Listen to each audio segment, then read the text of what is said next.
हाय बच्चों, जय हिंद, जय भारत, जय माता दी। मर्चेंट नेवी के इंटरव्यू की आज बात करते हैं। चाहे आप जीपी रेटिंग कोर्स की बात करें, जीएमई की बात करें, ईटीओ की बात करें और यू टॉक अबाउट आईएमयूसीटी के बाद DNS, BSc nautical science, BTech marine engineering, किसी भी कोर्स की बात करें, मैक्सिमम कोर्सेज में एंड कॉलेजेस के अंदर मर्चेंट नेवी इंटरव्यू होता ही है।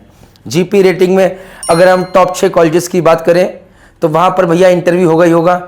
आईएमयूसीटी के बाद डीएनएस में इंटरव्यू होना है स्पॉन्सरशिप के लिए। बीएससी नॉटिकल साइंस में और बीटेक मरीन इंजीनियरिंग में जितने भी हम कॉलेजेस रिकमेंड करते हैं, सिर्फ आईएमयू कैंपसेस को छोड़कर सब में इंटरव्यू है। जीएमई में हर कोर्स में हर कॉलेज में, हर कंपनी के स्पॉन्सरशिप में इंटरव्यू है। ईटीओ के हर कॉलेज प्लस स्पॉन्सरशिप में इंटरव्यू है।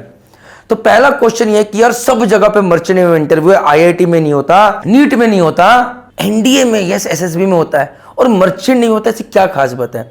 Because my friends, when you are joining IIT तो आप ज्वाइन करो on the basis of your aptitude कि आप कितने स्मार्ट इंटेलिजेंट, कितना हार्डवर्क किया है फिजिक्स, केमिस्ट्री, मैथ्स में।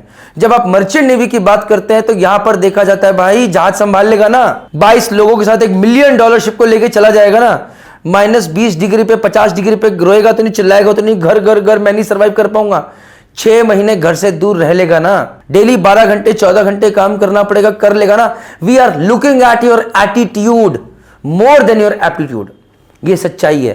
हमें मेहनत करने वाले कर्मशील लड़के चाहिए या लड़कियां चाहिए जो कि घबराए नहीं जब, क्या कहते हैं, जब वक्त पसीना मांगे, जब पूरा मामला खराब हो। तो अगर मैं अपनी बात करूं तो मैंने 18 घंटे, 20 घंटे, 55 डिग्री सेंटीग्रेड काम किया है जब जरूरत रही है। तो एंजॉय भी करा है, मौज भी करी है। और कभी कभार एक जहाज पे ऐसा गया हूं 6 महीने रहा हूं जहां पर मंडे टू संडे पहले 5 महीने लगातार काम करवाया मेरे चीफ एयर ने मेरे से, क्योंकि उनको लगा कि मुझे नहीं आता था। और जब 5 महीने के बाद बोला कि जा संडे ले, मैंने बोला अब नहीं चाहिए, पूरा साल पूरा कॉन्ट्रैक्ट काम करेंगे। तो ये भी वक्त देखा है।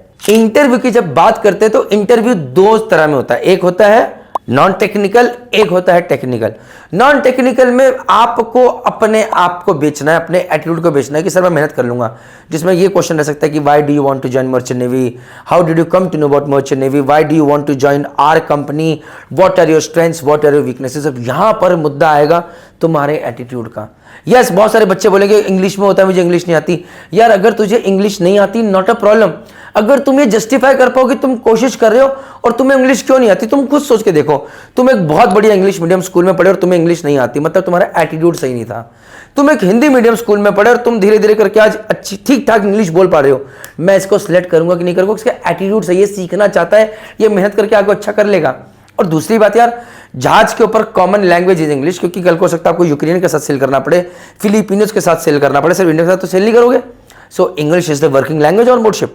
तो ये एक इंपॉर्टेंट, बट आप डर के नहीं चल सकते, एटीट्यूड सही चाहिए। वहीं पर सेकंड चीज है टेक्निकल इंफॉर्मेशन। जब आप जीपी रेटिंग का दे रहे हो तो अगर कोई आईटीआई का बच्चा होगा तो उसे पूछा जाएगा भाई लेथ के बारे में बता, वेल्डिंग के बारे में बता। कोई 12th बेसिस पर रहेगा तो बेसिक क्वेश्चन फिजिक्स के, मैथ्स के, ओम्स लॉ के पूछे जाएंगे जीपी रेटिंग में। वहीं जब आईएमयूसीटी का पेपर देके DNS, BSc nautical science, BTech आ जाएगा तो क्वेश्चन का level refraction, reflection, Ohm's law, ये सब आ जाएगा। उसके अलावा उससे भी आगे चला जाएगा कि भैया बताओ, if you are on a mountain what will be the boiling point of the water, और will the food cook faster or not, और tell me what is Rayleigh's law. ये सब चीजें पूछी जाएंगी और लेवल बढ़ गया। वहीं पर जब आप जीएमई और ईटीओ की बात करेंगे तो वहां पर because you have done mechanical engineering BTech किया या फिर इलेक्ट्रिकल इंजीनियरिंग में आपने बीटेक किया, डिप्लोमा किया, the questions will be based on your mechanical engineering knowledge or electrical engineering knowledge. So it can be on whether you know about turbocharger or supercharger, you know about 2-stroke, 4-stroke, IC engines, you know about spark ignition engines, you know the difference between steam engine and IC engines. And electrical में पूछा है तो भैया you know how does an induction motor work, how does a synchronous motor work, you know कि starting में torque क्यों ज्यादा होता है when a motor is running, and a hell lot of questions. तो this is all about merchant navy interview. ये video बहुत ज्यादा लंबा नहीं बनाऊंगा, आपको पहले तो ये डिसाइड करना है कि आपको कौन सा कोर्स चुनना है, किस कोर्स के लिए आप एलिजिबल है, और उसमें जाकर डिटेल में देखना है कि यार अगर मुझे जीएमई करना है या ईटीओ करना है या जीपी रेटिंग करना है या आईएमयूसीटी करना है, डीएनएस, बीएससी नॉटिकल साइंस, तो यार यहाँ पर बेस्ट कॉलेजेस कौन सा है, कौन सी कंपनीज बढ़िया है, फॉर्म्स कब अवेलेबल होंगे, सब प्रॉब्लम्स का एक सोल्यूशन मर्चेंट नेवी स्टार्टअप है ना।